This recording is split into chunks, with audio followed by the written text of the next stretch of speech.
Hello friends, चलिए आज हम सेकंड क्लास करते हैं इंजीनियरिंग मैकेनिक्स के। फर्स्ट क्लास में आप लोग हम लोग पढ़े थे, आज हम पढ़ेंगे second class engineering mechanics. Last class में हम लोग क्या क्या डिस्कस किए थे। पहला चीज़ तो आप लोग इंजीनियरिंग मैकेनिक्स की definition,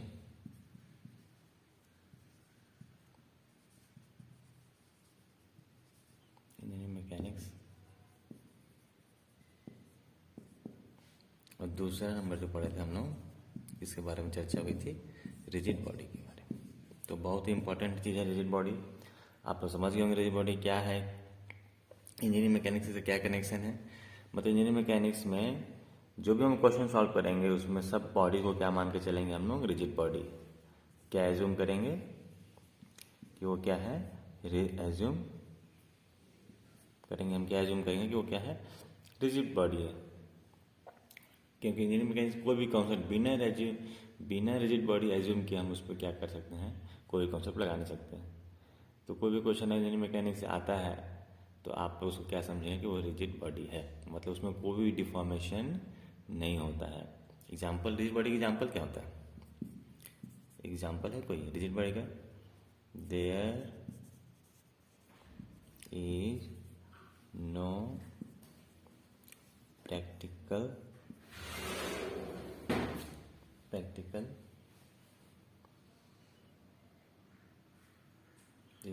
body in the world।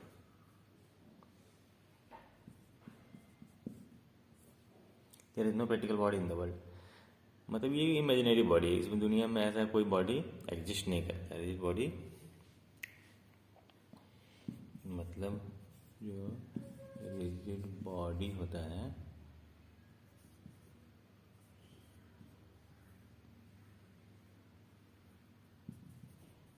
not exist in real life। दिख नहीं रहा है नीचे का, रियल लाइफ मतलब रिजिड बॉडी जो होता है not exist in real life, मतलब दुनिया में ऐसा कोई पदार्थ नहीं है जो रिजिड हो। मतलब आप उसमें कोई फोर्स लगाएंगे ही, कोई बॉडी है इसको मान लिया क्या है, रिजिड है, अब इसमें हम फोर्स लगाएंगे तो कितना भी मजबूत क्यों ना, हीरा ही क्यों ना हो, लेकिन एक अल्टीमेट फोर्स लगाने के बाद एक पर्टिकुलर फोर्स लगाने के बाद उसमें डिफॉर्मेशन होने को, टूटेगा ही, उसका शेप एंड साइज चेंज होगा ही। तो दुनिया में कोई भी कितना भी मजबूत पदार्थ क्यों ना, उसमें फोर्स एक अमाउंट फोर्स लगाने के बाद उसमें क्या होगा, डिफॉर्मेशन होना ही होना है। ऐसा कोई दुनिया में बॉडी नहीं है जो क्या हो, परफेक्टली रिजिड हो। तो there is no body in the world that is rigid. Practically ये नहीं होता, लेकिन हम लोग क्या करते हैं, क्वेश्चन सॉल्व करने के लिए एक इंजीनियरिंग मैकेनिक्स में इसको हम क्या मानते हैं, एज्यूम करके चलते हैं कि वो क्या है, रिजिड बॉडी है। मतलब कोई बोलते हैं ना कि एक ट्रक है, उस पर इतना फोर्स लगाया गया, बताइए कितना दूर में जाके वो क्या होगा, रुकेगा। ये ट्रक जैसा दिख नहीं रहा है, मतलब आप समझिए कि ट्रक है, वैसा चक्का थोड़ा होता है ट्रक में, 4 चक्का लगा है, इसमें हम लोग क्या फोर्स लगाए, पता है ना कि 5000 न्यूटन का फोर्स लगाए, तो या फिर इतने सेकंड तक फोर्स लगाया, तो ये बॉडी जो है, ये जो ट्रक है, कितने दूर जाकर उठे। अब 5000 न्यूटन फोर्स लगा तो पहला जो पीछे का जो इसका ये गेट है, दरवाजा, बम्पर जो भी है, ये तो पचक जाएगा। तो क्या इस पर तो पहले तो ये क्रैश हो जाएगा पीछे से। तो लेकिन हम लोग ऐसा नहीं, हम लोग क्या मान के चलते हैं, ये रिजिड भाई, ये ट्रक भैया, ये टूटने वाला नहीं है, औलाद के औलाद है, ये कभी टूटे उठेगा नहीं। तो 5000 न्यूटन लगा दो या 10 लाख न्यूटन लगा दो, ट्रक है बाबू, समझ रहे हो ना।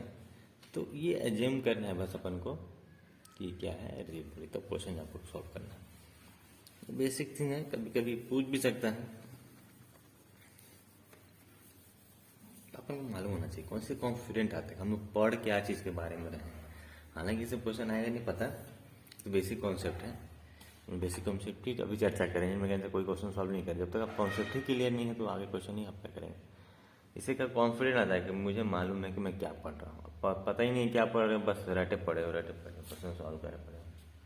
चलिए नेक्स्ट आगे बढ़ते हैं इसमें। रिजिड बॉडी आप लोग समझ में आ गया, इंजीनियरिंग मैकेनिज्म आपको समझ में आ गया। अब आते हैं हम लोग फोर्स सिस्टम। सबसे इसमें इंजीनियरिंग मैकेनिज्म में सबसे इंपॉर्टेंट जो होता है फोर्स, जहाँ देखेंगे आप फोर्स ही दिखाई देगा। तो फोर्स सिस्टम कितने प्रकार के होते हैं? फोर्स सिस्टम, तो इंजीनियरिंग मैकेनिक्स के पॉइंट ऑफ व्यू से पहला आपका जो है कॉन्करेंट, स्पेलिंग थोड़ा देख लीजिएगा आप लोग, कॉन्करेंट फोर्स सिस्टम। दूसरा जो है आपका नॉन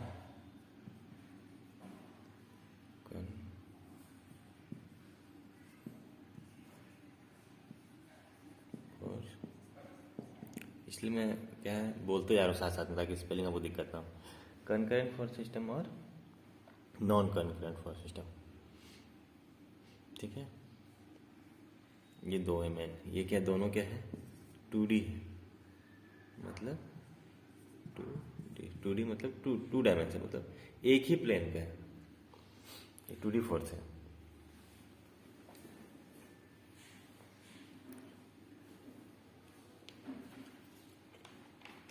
ये क्या है जो आपका 2D फोर्स है। अच्छा, एक चीज़ मैं इसमें बताना भूल गया आप लोग को, इससे पहले 2D फोर्स सिस्टम ना, ये जो है ना आपका फोर्स सिस्टम एक्चुअली में होता है दो प्रकार का। फोर्स सिस्टम जो होता है आपका, एक चीज़ बताना भूल गया आपको, ये जो है ना, एक मिनट यहाँ पे देते हैं, कोप्लानर जो है आपका कोप्लानर फोर्स सिस्टम, ये कोप्लानर फोर्स सिस्टम है। इसको बोलते हैं 2D, टू डायमेंशन। ये है, इसके दो पार्ट हैं। ये ऐसा समझिए, कोप्लानर फोर्स सिस्टम मतलब क्या है? कोप्लानर मतलब नाम से पता चल रहा है आपको कि एक ही, कोप्लानर मतलब एक ही प्लेन, मतलब एक ही 2D डायमेंशन में ही जो फोर्स है वो लगेगा।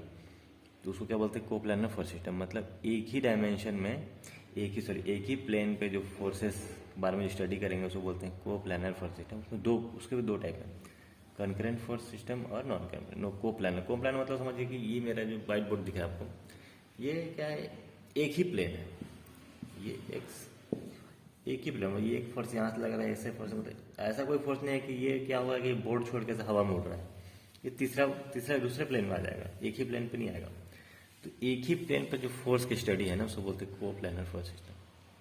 तो जितने भी फोर्स आएंगे, अभी आप लोग के जो गेट में जो क्वेश्चन आते हैं, जो गेट में पढ़ाई करते हो, चाहे हम इंजीनियरिंग में जो इंजीनियरिंग मैकेनिक्स पढ़ते हैं, उसमें जो जितना भी फोर्स सिस्टम आपको क्वेश्चन में आते हैं, सब 2D फोर्स सिस्टम, मतलब एक ही प्लेन में फोर्स लगे होते हैं। आपको 3D नहीं एज्यूम करना है। आपके कोर्स में 3D फोर्स के बारे में भी है ही नहीं। जो क्वेश्चन में जो आते हैं गेट में, वो 2D फोर्स से ही क्वेश्चन आते हैं, मतलब एक ही प्लेन में आपको एज्यूम करना है कि एक ही प्लेन में जो फोर्स लग रहा है। कोप्लानर फोर्स है, एक तो स्पेशियल फोर्स सिस्टम होता है। क्या होता है?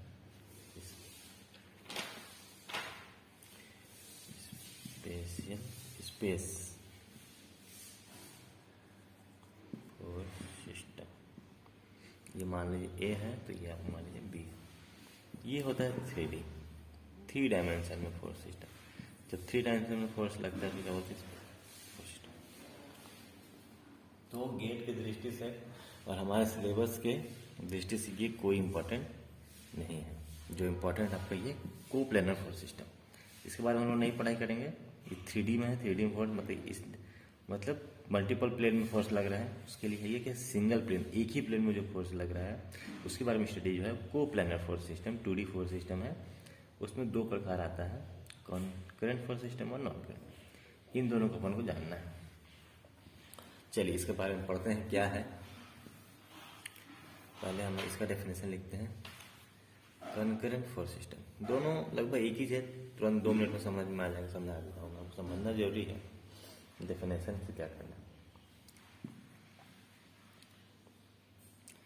अब डायग्राम बना के समझते हैं सबसे अच्छा। Concurrent force system, concurrent force system में क्या है? फोर्स सिस्टम, फोर्स से मतलब फोर्स का ही कोई सिस्टम, मतलब बहुत सारे फोर्स का लग रहा है। मान लो कोई एक बॉडी, एग्जाम्पल समझते हैं, और आप जो भी नोट्स बनाते हैं उसमें आप डायग्राम क्या कर इंक्लूड किया, डायग्राम से बहुत जल्दी समझ में आता है, ज़्यादा लिखने की जरूरत नहीं पड़ता है। एक डायग्राम जो है ना 10 लाइन के बराबर होता है, 20 लाइन लिखेंगे एक डायग्राम बना देंगे तो बात बराबर, ज़्यादा समझ में आएगा।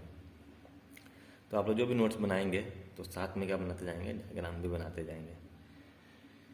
अब ये कोई मान लो बॉडी है, XYZ जो भी बॉडी है, अब उसमें फोर्स सिस्टम लगाना अपन को। एक फोर्स यहाँ से लगा, अब कॉन्करेंट फोर्स सिस्टम में समझा रहा हूँ ना, एक फोर्स यहाँ से लगा, एक फोर्स यहाँ से लगा।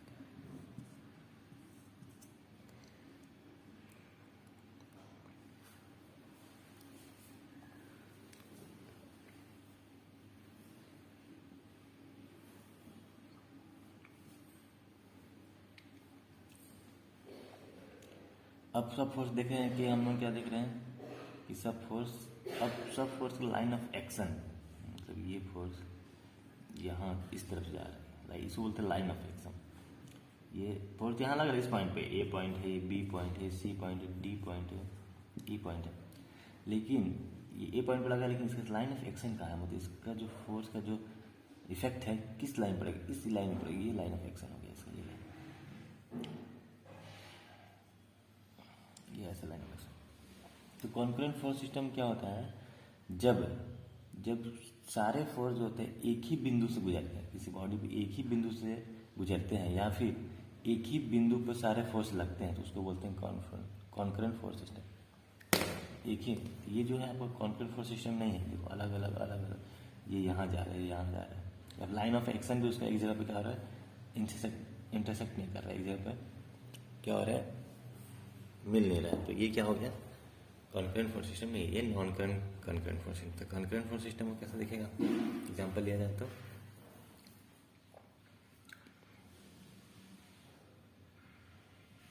ये कोई बिंदी है, यहाँ पे एक फोर्स आया, एक यहाँ से फोर्स है, ये कोई पॉइंट है, इस पे क्या हो रहा है, फोर्सेस लग रहे हैं। ये छोटा सा एक पार्टिकल है। अच्छा, पार्टिकल बॉडी में भी आपको डिफरेंस समझाऊंगा अभी। मान लीजिए एक पार्टिकल मतलब एक पॉइंट है, तो सारे फोर्स किसी एक ही ये पॉइंट है, मान लो एक ही पॉइंट पे क्या लग रहे हैं, तो इसको क्या बोलेंगे हम लोग, concurrent force system. All the force would be applied at the one point, या फिर all the force would be intersect और meet at the one point. इसको क्या बोलते हैं, कॉन्करेंट फोर्स सिस्टम बोलते हैं। अब मान लो एक एग्जाम्पल ऐसा ले लेते हैं, अब एक फोर्स यहाँ से आया, एक फोर्स यहाँ से आया, एक फोर्स यहाँ से आया। अब बोले सर ये कॉन्करेंट है, कहते कॉन्करेंट है कि नॉन कॉन्करेंट कैसे पता चलेगा, मतलब एक बिंदु पर अगर मिलता है सारे फोर्स तो क्या है, कॉन्करेंट है, और एक बिंदु पे नहीं मिलते हैं सारे फोर्स तो क्या है, नॉन कॉन्करेंट है, खत्म, इतना ही तो है। अब देखो, अब बोलोगे सर ये कॉन्करेंट है कि नॉन कॉन्करेंट है, तो ऐसा आप डिसाइड नहीं करना, आपको क्या करना है, पहले लाइन ऑफ एक्शन को ड्रॉ करो, पहले इसका निशान, जब ऐसा आपको दिखाई दे तो ये फोर्स भी इसी डायरेक्शन में जा रहा है, ये भी ऐसे, तो तीनों फोर्स क्या हो रहा है, मान एक और फोर्स यहाँ मान लेते हैं, तो ये भी ऐसे लाइन ऑफ एक्शन, इसे बोलते हैं लाइन ऑफ एक्शन। ये लाइन ऑफ एक्शन, इससे पहले एग्जांपल में बताया था लाइन ऑफ एक्शन क्या होता है। तो इसके सारे का लाइन ऑफ एक्शन क्या है, एक ही बिंदु ए है, मतलब इसका मतलब ये भी क्या है, कॉन्करेंट फोर्स सिस्टम है। मतलब सारे फोर्स क्या होना चाहिए, एक ही बिंदु में मिलना चाहिए, या फिर उसके लाइन ऑफ एक्शन क्या होना चाहिए, एक ही पॉइंट में मिलना चाहिए। या तो फोर्स एक ही पॉइंट में लगे, या तो लाइन ऑफ एक्शन क्या हो, एक ही बिंदु हो, तो उसको बोलते हैं कॉन्करेंट फोर्स सिस्टम। अच्छा, पार्टिकल और बॉडी के बारे में भी बताएंगे, पार्टिकल्स क्या होता है, बहुत आता है सुनने के terms. The force applied on the body, force applied on the particle moving with फलाना स्पीड। तो ये पार्टिकल्स और बॉडी में क्या आता है, इसको भी पढ़ लेंगे, पहले इसको पहले थोड़ा देख लेते हैं, आप इसको स्टार्ट कर देंगे, इसको खत्म कर देते हैं। तो कॉन्करेंट फोर्स सिस्टम और नॉन कॉन्करेंट फोर्स सिस्टम आप लोग समझ में आ गया होगा। अब एग्जाम्पल समझ में, मतलब आप एक लिख भी देते हैं, चलो, all the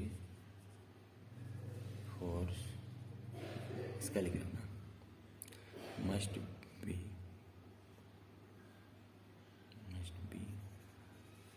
meet at same point और देयर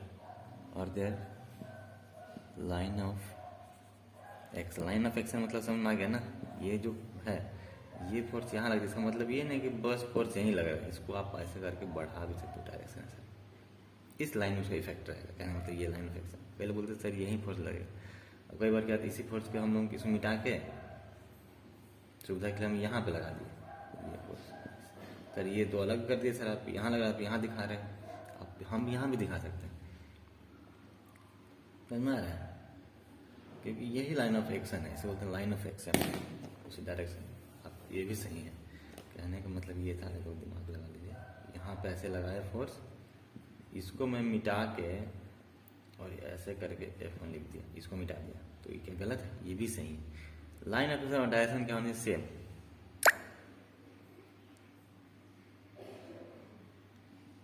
आप लोगों को समझ में आ गया होगा। अगर मैं इसको मिटा के इसको ऐसा करके ऐसे कर देता ना F1, तो ये गलत हो जाता है। लाइन ऑफ एक्शन भी सेम और डायरेक्शन भी सेम होना चाहिए। ऐसा रहेगा तो ये क्या होगा, सेम ही डायरेक्शन। इसको ऐसा लिखो चाहे ऐसे। तो there line of action must intersect at same. मेरी राइटिंग बहुत ख़राब इसलिए मैं बार बार बोल बोल के लिख रहा हूँ ताकि आप लोग समझ में आए कि ये क्या। अब कई लोग इसको फेम पढ़ लेंगे, फेम नहीं है, ये सेम है। मतलब जो भी फोर्स है, जितने भी फोर्स है कोई सिस्टम में, कोई बॉडी पे या पॉइंट पे, बॉडी क्या है सर, पॉइंट क्या है, उसके बारे में बाद में बताएंगे। बॉडी या पॉइंट पे एक ही पॉइंट पर सब फोर्स मिलते हैं तो क्या बोलेंगे उसको, कॉन्करेंट फोर्स सिस्टम। एक ही फोर्स एक ही पॉइंट पे नहीं मिलते, अलग अलग पॉइंट पे अगर लगता है तो उसको बोलते हैं नॉन कॉन्करेंट पॉइंट। अलग अलग लगते हैं, लेकिन अगर उसका लाइन ऑफ एक्शन एक ही पॉइंट में फिर से कट करता है तो भी क्या हो जाएगा, कॉन्करेंट फोर्स सिस्टम। तो नॉन कॉन्करेंट लिखने की जरूरत नहीं, आप लोग समझ में अंडरस्टूड हो गया कि एक पॉइंट पे जब फोर्स नहीं लगता, अलग अलग पॉइंट पे लगते हैं तो उसको अगर नॉन कॉन्करेंट, और एक ही पॉइंट पे लगते हैं तो कॉन्करेंट। खत्म बात। और एक दो एग्जाम्पल ले लेते हैं चलो, ताकि अच्छे से ही क्लियर हो जाए ना। फिर बॉडी और पॉइंट के बारे में बताएंगे, उसमें भी एक दो एग्जाम्पल लेंगे। अब आप लोग को सोच के बताना है। अब आप लोग बताओ, है ना, ये मैं बता रहा हूँ। ये कोई बॉडी है, इसका वेट W, ये नीचे की और ये पॉइंट है ये। अब एक फोर्स यहाँ लगा, दूसरा फोर्स भी यहीं लग रहा है, बॉडी C है। लाइन ऑफ एक्शन आप ड्रॉ कर सकते हो, मैं भी ड्रॉ करके दिखा रहा हूँ। ये F1, मैं अब लाइन ऑफ एक्शन ड्रॉ कर दे रहा हूँ ताकि कंफ्यूजन ना हो। लाइन ऑफ एक्शन इसे ड्रॉ कर दे रहा हूँ। F2, जैसे F2 हो गया, F3 और एक है, बस चलो इतना ही छोड़ देते हैं। अब बताओ ये जो है इसी पॉइंट, ये कॉन्करेंट फोर्स सिस्टम है। अब आप लोग बताना है ये कॉन्करेंट फोर्स सिस्टम है कि नॉन कॉन्करेंट फोर्स सिस्टम। सोचो, कुछ लोग इसको नॉन कॉन्करेंट बोल रहे हैं, कुछ कॉन्करेंट बोल रहे हैं। तो ये जो है आपका नॉन कॉन्करेंट फोर्स सिस्टम है। कैसे सर, सब फोर्स इसको मिल ही रहा है। F1 जो है इस पॉइंट पे मिला, F2 को भी इसी पॉइंट मिला, इसका F3 यहाँ पे था, मतलब उसका लाइन ऑफ एक्शन ड्रॉ कर लिए तो भी देख रहे हैं C पॉइंट पे मिल रहा है। तो सब तो मिल रहा है सर। तो आप तो बोले थे एक पॉइंट पे मिलता है, लेकिन हम लोग भूल जा रहे हैं कि W क्या है। W क्या है, ये भी एक फोर्स है। Weight is also a force, M × G।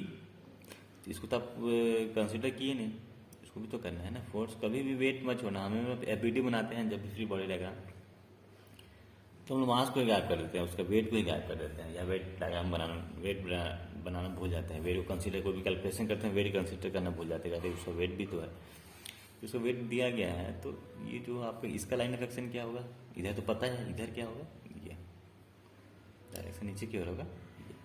ये कहाँ कट कर रहा है आपको, यहाँ पे। मतलब कुछ फोर्स यहाँ कट कर रहे हैं, कुछ फोर्स यहाँ कट कर रहे हैं, मतलब सारे फोर्स एक ही पॉइंट पे नहीं कट कर रहा है, ये यहाँ कट किया। तो ये क्या होगा आपका नॉन कॉन्करेंट फोर्स सिस्टम हो गया। अब आप लोग को एकदम अच्छे से समझ में आ गया।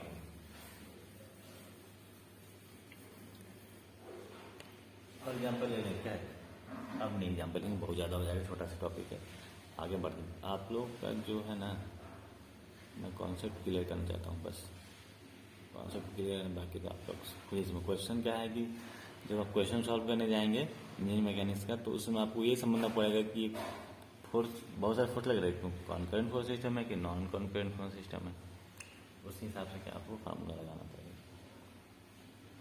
चलिए बॉडी और पॉइंट दिखा रहा हूँ थोड़ा सा पहले। बॉडी और पॉइंट है क्या?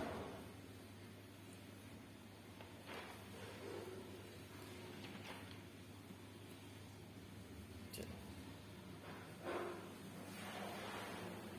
फोर्स सिस्टम समझ में आ गया होगा क्या है। को पहला तो है डिजाइन करें थोड़ा सा, को प्लानर फोर्स सिस्टम। को प्लानर फोर्स सिस्टम 2D है, एक स्पेशल फोर्स सिस्टम तो 3D है, उसको पढ़ने की जरूरत नहीं है। 2D में आपका दो प्रकार के आते हैं। को प्लानर में एक कॉन्करेंट फोर्स सिस्टम, कॉम्प्लेनर मतलब एक ही प्लेन में सारा फोर्स क्या हो लगे, उसको बोलते हैं को प्लानर। तो उसमें आगे आगे concurrent force system, non concurrent मतलब सारे फोर्स एक ही पॉइंट से मीट हो या फिर लाइन ऑफ एक्शन उसके एक ही पॉइंट पे हो। दूसरा नॉन कॉन्करेंट जिसमें लाइन ऑफ एक्शन क्या हो उसको एक पॉइंट पे ना मीट करता हो, सारे फोर्स अलग अलग पॉइंट पे मीट करते हो। सब फोर्स मीट कर, एक भी फोर्स अगर मीट नहीं कर रहे तो क्या हो जाएगा, नॉन कॉन्करेंट फोर्स सिस्टम हो जाएगा।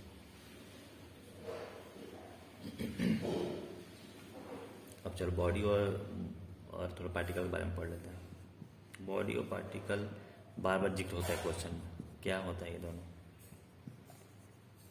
दोनों लगभग एक ही चीज़ है, थोड़ा डिफरेंस है। बॉडी अपन किसको बोलते हैं, in the point of view of, body मतलब शरीर होता है सर, तो बायोलॉजिकल इसका आंसर हो गया ना, बॉडी मतलब शरीर, नाक मुंह हाथ कान वाला, वो बॉडी नहीं है। इसे हिंदी में पिंड बोलते हैं, इंजीनियरिंग मैकेनिक्स की भाषा में, साइंस की भाषा में। तो बॉडी जो होता है आपका, किसको बॉडी मानेंगे किसको पार्टिकल मानेंगे, इसके लिए बॉडी में जो आपका होता है ना, डायमेंशन इंपॉर्टेंट होता है।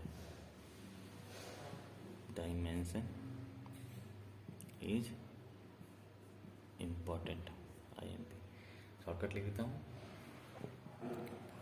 चलो पूरे डायमेंशन इंपॉर्टेंट है किसमें,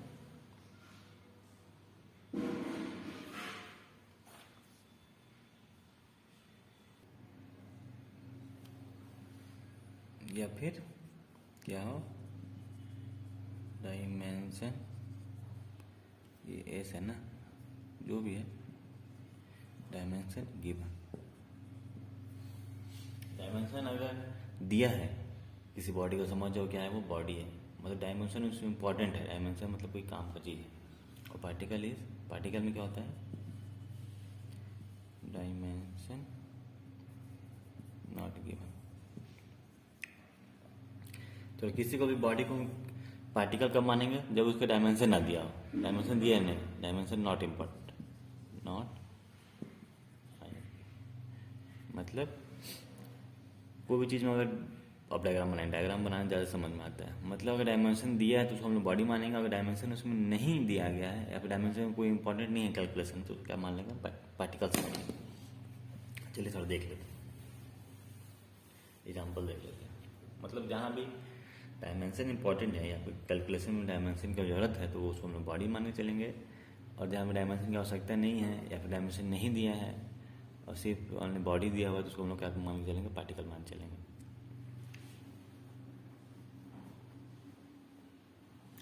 अब एक एग्जाम्पल देखते हैं। चलो मान लो ये दिया है बॉडी,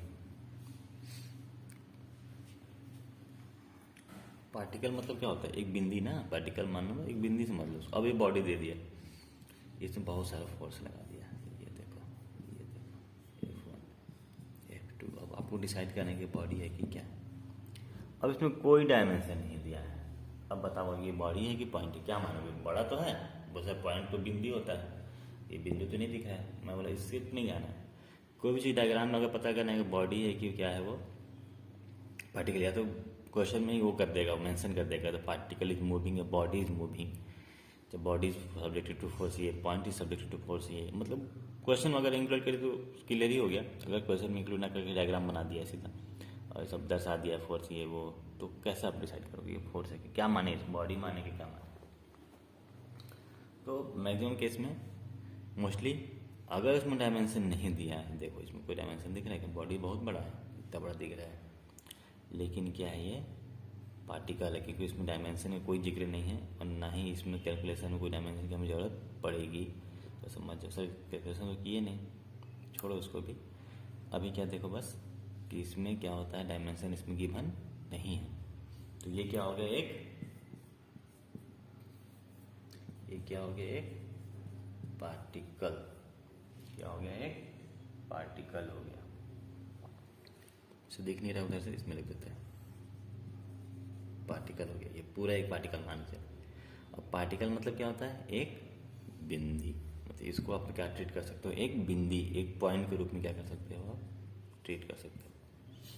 चलो क्वेश्चन यही रहने देते हैं। अब बताओ ये कॉन्करेंट फोर्स सिस्टम है कि नॉन कॉन्करेंट फोर्स सिस्टम है। 10 kilo Newton, 5 kilo Newton, 10 kilo Newton, 2 kilo Newton. अब वो सर इसका वेट क्या है, अरे भाई पहले बता दिए पार्टिकल का वेट होता है क्या। जहाँ पार्टिकल है समझ कि उसका वेट होगा ही नहीं। ये सब चीज़ ध्यान रखने वाली चीज़ है। पार्टिकल बोल दिया या समझ में इसको डायमेंशन दिया नहीं है, इसको अगर हम इसको पार्टिकल एज्यूम कर लेते हैं तो इस हम लोग क्या करेंगे, वेट क्या करेंगे, नेगलेक्ट करेंगे। वेट क्या करेंगे, नेगलेक्ट करेंगे। चलो बताओ,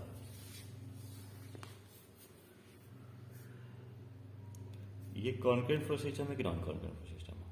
अब सब लाइन ऑफ एक्शन ड्रॉ करो, कई लोग है फटाफट ये चलो ड्राइव करो, यार ये तो कठिन ही रह गई है, ये तो नॉन कॉन्करेंट फ्लो सिस्टम है। गलत, ये है कॉन्करेंट फ्लो सिस्टम। सर क्या बात कर रहे हो सर, उल्टा सीधा पढ़ाते हो। पहले क्या बोला, इसमें डायमेंशन, ये चीज़ समझने की, इसमें क्या है डायमेंशन क्या हुआ है। सही से पहले एग्जाम्पल दिया था उसमें, हाँ उसमें एग्जाम्पल में समझाने के लिए दिया था, बट जो है आपको अब और क्लियर कर रहा हूँ। पहले वाले तो समझाया तो आपको लग रहा होगा कि सर पहले तो आप समझाए थे ऐसे, वो उस समय समझ लो मैं उसको बॉडी लेके समझाया था आप लोग को। जो एग्जांपल दिया था ना नॉन कॉन्करेंट फ्लो सिस्टम का, वो बॉडी लेके समझाया था। वो कोई एक बॉडी है, बताया भी शायद उसमें मेंशन किया था कि बॉडी है। अब इसको ध्यान से देखो, इसमें समझाया भी था क्या था, वो बॉडी था वो। अब ये क्या मान लिया अपन इसको, पार्टिकल मान के लिए। क्यों, क्योंकि इसमें कोई dimension, non concurrent system, body और जो पार्टिकल सब एक, ये जो सिस्टम है ना, ये सब एक दूसरे से मिला हुआ चीज़ है ना। इसको थोड़ा, इसको एक्चुअली मेरे को पहले समझाना था पार्टिकल बॉडी वाले में, बाद में समझा रहा हूँ, उससे कोई मतलब नहीं है, कॉन्सेप्ट समझ में आना चाहिए बस। अगर ये पार्टिकल है तो क्या होगा, हम इसको क्या मान लेंगे, पॉइंट। अगर पॉइंट मान लेते हैं अपन यहाँ, अगर पॉइंट मान लेते हैं इसको, तो सारे फोर्स क्या होगा, अब ये तो पॉइंट मान लो, तो ये इधर लगे चाहे इधर लगे, हम क्या मान के चलेंगे, सबके सब क्या हो रहा है, एक ही डायरेक्शन में क्या हो रहा है, एक ही पॉइंट से क्या हो रहा है, गुजर रहा है। एक ही पॉइंट से क्या हो रहा है, हम गुजर रहे हैं। ये कॉन्करेंट फ्लो सिस्टम। मतलब अगर इसको री डायग्राम, अब उसको बोलेंगे आप रिजल्टेंट निकालो, इसका परिणामी निकालो, रिजल्ट निकालो, तो उसको हम जब डायग्राम फिर से बनाएंगे तो ये इस डायरेक्शन में ये लग रहा था, वो एंगल नहीं दिया था, मैं ऐसे अंदाजा लगा रहा, एक डायरेक्शन ऐसे फोर्स आ रहा था, और शायद देख के इधर से फोर्स आ रहा था ऐसे। तो इसको हम लोग इस टाइप से 10 किलो न्यूटन, 2 किलो न्यूटन, जो भी था याद नहीं आ रहा मैं कितने रहा। अब इसको री डायग्राम ऐसा बना सकते हैं, मतलब उसी चीज़ को मैं इसको ऐसा बना। अब इसमें हम आसानी से क्या कर सकते हैं, इसका रिजल्टेंट निकाल सकते हैं, अगर एंगल पता हो तो। मतलब ये क्वेश्चन क्या होता है, इजी करने के लिए सब है, क्वेश्चन को इजी वे में कैसे सॉल्व करें, तो इसके बारे में पता होना चाहिए कि पार्टिकल क्या होता है, बॉडी क्या होता है। तो non concurrent, concurrent, particle, body तो आप लोग समझ में आ गया। बॉडी से एग्जाम्पल नहीं लिया है, बॉडी एग्जाम्पल सेम वही एग्जाम्पल रहेगा। अब इसका ये पॉइंट सी है, इसका वेट W है, एक यहाँ से फोर्स लग रहा है, इसका लाइन ऑफ एक्शन क्या है, ये पॉइंट सी ही है, पहले बना दिया तो कन्फ्यूजन ना हो। एक फोर्स F2 है, F1 है, इसका लाइन ऑफ एक्शन ये है, और एक फोर्स यहाँ से लगा देते हैं, F3 है। अब मैं क्या बोला कि सेंटर से ये फोर्स की दूरी 2 सेंटीमीटर है, सेंटर से इसकी दूरी 4 सेंटीमीटर है, ये पूरा 8 सेंटीमीटर है। अब ये डायग्राम में बना कर दे दिया आप लोग को। अब ये डायग्राम बना दिया, ये फोर्स लगा दिया। अब आपको डिसाइड करना है, सबसे पहले डिसाइड करना है कि पहले बॉडी है कि पार्टिकल है। तो आप तुरंत डिसाइड करोगे क्या, सर इसमें डायमेंशन दिया है तो अभी इसकी चीज़ है कि बॉडी होगा, एकदम राइट, बिल्कुल राइट। क्या है, बॉडी मान के चलें, क्योंकि इसमें डायमेंशन दे दिया है, तो वेट भी दिख रहा है, तो ये क्या हो गया आपका, ये बॉडी हो गया। अब ये पता करना है इसमें कॉन्करेंट है कि नॉन कॉन्करेंट फोर्स सिस्टम। अब देख रहे हैं भैया लाइन ऑफ एक्शन इधर यहाँ पे कट रहा है, सॉरी कट नहीं रहा है, एक लाइन ऑफ एक्शन ये है, इसका लाइन ऑफ एक्शन इधर जा रहा है, इससे इधर जा रहा है, इससे जा रहा है। तो एक दूसरे को कहीं भी एक जगह पे लोग क्या कर रहे हैं, या फिर एक जगह पे फोर्स नहीं लग रहा है, दूसरा लाइन ऑफ एक्शन भी एक जगह पे क्या हो रहा है, इंटरसेक्ट नहीं कर रहा है। तो इसका अर्थ क्या है, ये नॉन कॉन्करेंट फोर्स सिस्टम है। सेम एग्जांपल था, पिछला एग्जांपल दिया, उसमें बस क्या मतलब डायमेंशन अगर हटा दिया तो ये पॉइंट बन गया। सारे फोर्स एक ही पॉइंट से हम लोग पास करके क्वेश्चन बनाएंगे। इसका हम लोग री डायग्राम बनाएंगे तो इससे पॉइंट बना देंगे, F1 F2, ये इसी पॉइंट से आपको F2 भी लगाना पड़ेगा, F1 F2 F3, सारे पॉइंट को आपको सारे फोर्स क्या करेंगे हम लोग एक ही जगह पे क्या करेंगे, आप शो करेंगे, क्योंकि ये पॉइंट है, ये पार्टिकल है, तो सारे फोर्स एक ही जगह पे लगेंगे। अब कैसे लगेंगे सर, क्वेश्चन आएगा तब समझ में आएगा आप लोग को, क्या कि इसमें मैं डायरेक्ट लगा कोई एंगल उंगल में इसमें दिखाए हैं कितना एंगल पे कितना कौन सा फोर्स लग रहा है, तो आपको समझने के लिए है। अगर पॉइंट है तो सारे फोर्स का होंगे एक ही पॉइंट से पास करें, ऐसा एज्यूम कर लेंगे हम लोग, ठीक है। अगर कोई बॉडी है तो नॉन कॉन्करेंट फोर्स सिस्टम होगा, एक ही पॉइंट से पास नहीं होगा। तो जहाँ पे आपको डायमेंशन दिख जाए आपको समझ जाना क्या है, वो बॉडी है।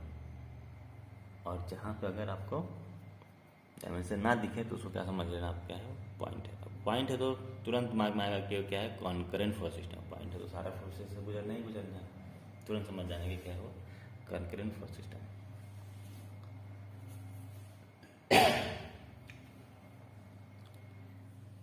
चलिए आज के लिए इतना ही काफ़ी है क्लास के लिए।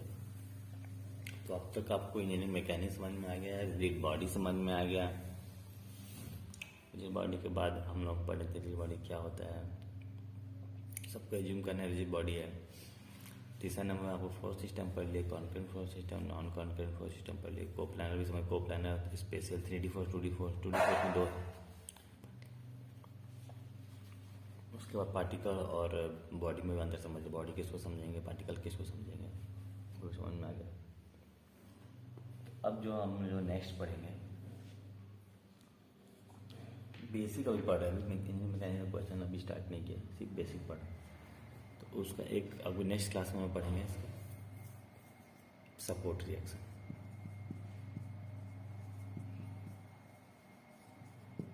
सपोर्ट रिएक्शन के बारे में जानेंगे, क्या होता है रिएक्शन फोर्स, क्या होता है सपोर्ट रिएक्शन, क्या होता है। जब भी आप फ्री बॉडी डायग्राम जब ड्रॉ करते हो ना, सबसे बड़ा चीज़ दिक्कत ये आता है कि सपोर्ट रिएक्शन कैसे लगाएं।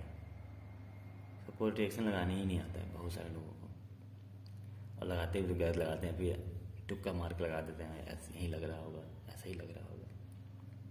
कितने प्रकार के सपोर्ट होते हैं कुछ जानेंगे, उसके बाद कुछ सपोर्ट के बारे में जानेंगे, और सपोर्ट रिएक्शन कैसे लगाते हैं, कहाँ पर लगाते हैं, कैसे वो जानेंगे।